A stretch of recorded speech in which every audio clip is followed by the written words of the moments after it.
Welcome back to my yard.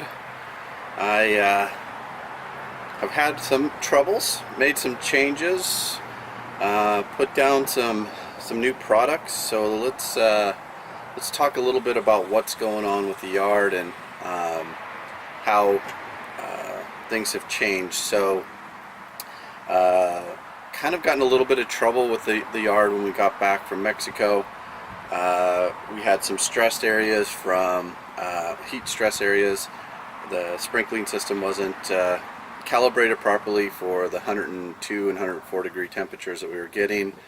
Since then I've upped the timing and I'm starting to rectify those problems. However, one of the other changes I made is I went ahead and raised my mower up to another notch. So I'm mowing somewhere between 2 inches, maybe just a little bit taller than 2 inches, which this time of year with the heat, we haven't had rain since really no significant rain in June.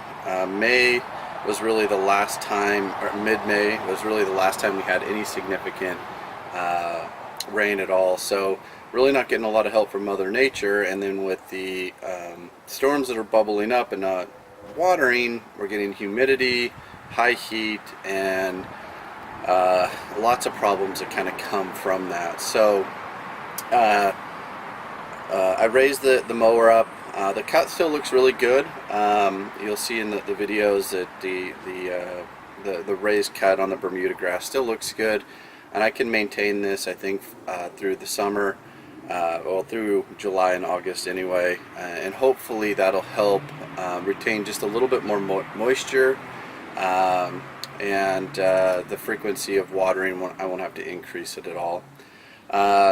So that was really one of the big changes I made with mowing.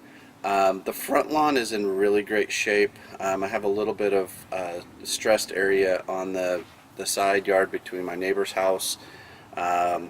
This is always a tough area because it's got a steep slope, and it just doesn't necessarily hold the water as well. I think with the cars parked outside, the concrete right there, and then the slope, the water just tends to want to kind of funnel down, and makes it a little bit more challenging. So I have hand watered that a little bit more frequently, which I think is helping. But as far as the parking goes and the front yard go, I'm pretty pleased with how things are progressing. I still have the problem underneath the tree where it doesn't want to fill in just due to the lack of sun that it gets. It really gets more afternoon, evening sun, where that morning sun just can't get to it to really help that Bermuda take off. But as far as the health of the front lawn goes, I got everything pretty much under control. I'm pretty happy with the progress up front.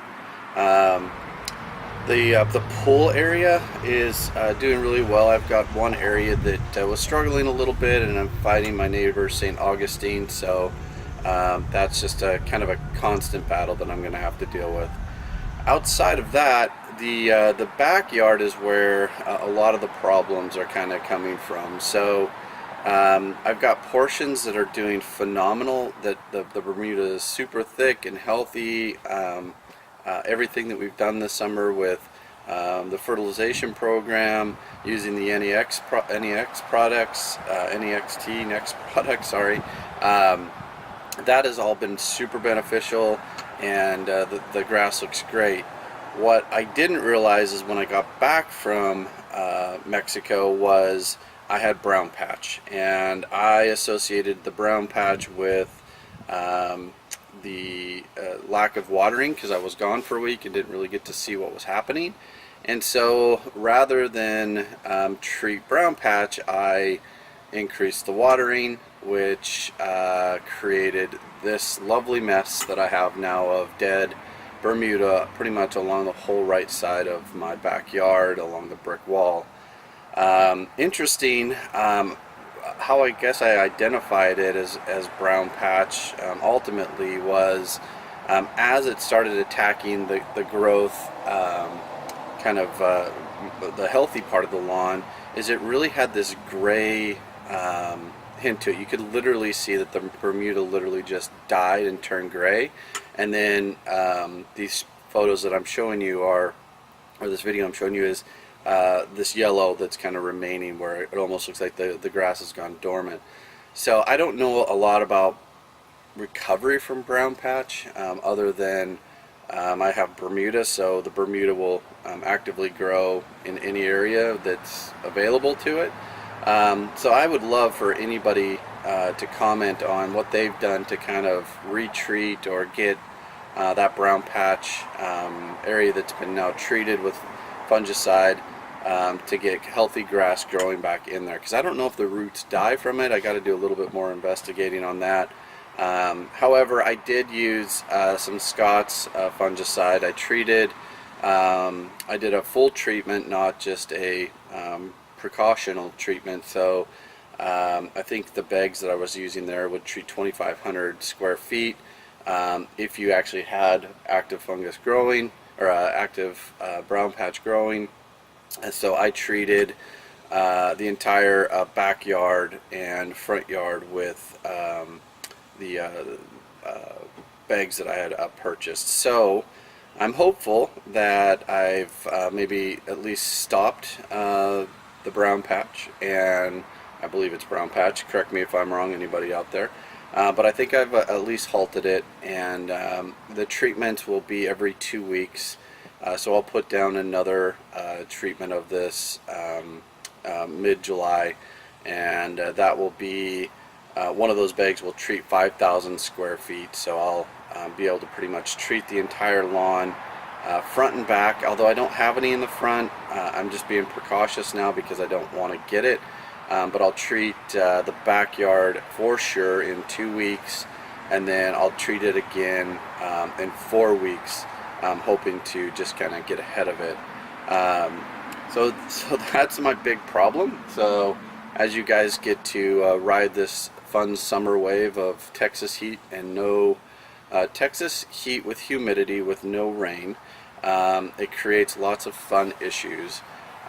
So you'll be able to kind of keep up to date. The bad news is that patch that I finally got to fill in was impacted by the brown patch, and unfortunately it looks like I lost the majority of that grass that was there. I think last year actually why I lost that that area was due to brown patch, and I just didn't realize it at the time because it only affected that one area. So I'm hopeful that maybe, doing these fungicide treatments, I'll maybe rectify this moving forward. I obviously know how to identify the brown patch now, and we'll be able to treat it accordingly. I think I've got the busiest street today and airplanes and everything else, so I apologize. So let's take a break from all the fungicide talk. I have a Odell Brewing Company IPA Indian Pale Ale. It's actually a pretty delicious beer. This was one of my co-workers recommended it. So while it may be a little early on Sunday, I'm drinking a beer to celebrate working in our backyards. Delicious. So just one other update. I did get my July 4th Milorganite application down. I did put down 4 36-pound bags on my lawn.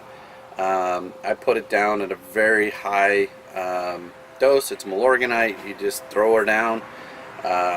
Little lawn care nut there for you. But I threw it down, watered it in. I was hoping to get some rain this weekend, but it's not going to happen. So that will be that'll be the last treatment for the summer. We'll treat it again around Labor Day weekend, which would be the last Milorganite treatment.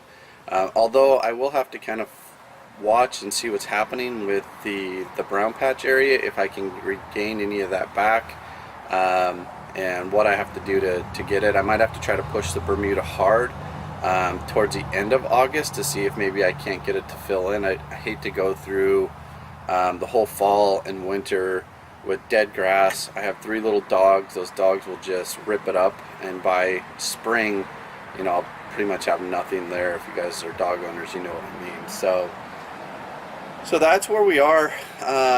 the update. So again, just to recap, we raised the lawnmower up 1 notch, so we're cutting it about a ½ inch taller, which puts us a little over 2 inches. We put down a fungicide, treated the entire lawn, and then we did a Milorganite treatment and watered all of this in. The good news is the brown patch, I think, is contained to the backyard. I'm not seeing any problems in the front or the pool, and so I'm just treating them as normal, although I did do a little application on the entire yard just to make sure I didn't lose any other grass with this crazy weather that we've been having. So that's the update this week. I hope you guys are enjoying your 4th of July weekend and the festivities, your family, your friends. Hopefully you're enjoying a nice cold brew, and hopefully we'll get another video out for you guys next weekend and get you updated on how things are progressing with my terrible yellow lawn that I have now inherited. So enjoy, and we'll talk to you soon.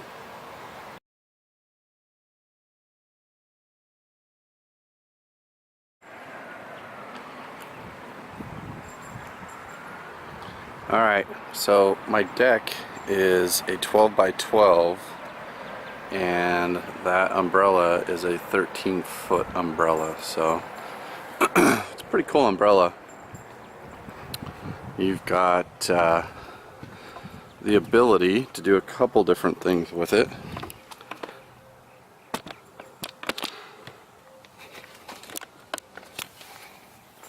You can swivel it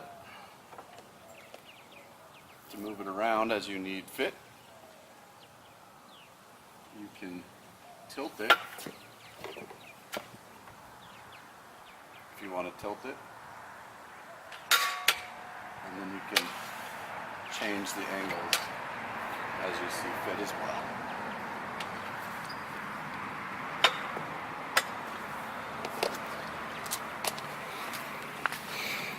So there you go, there's the umbrella.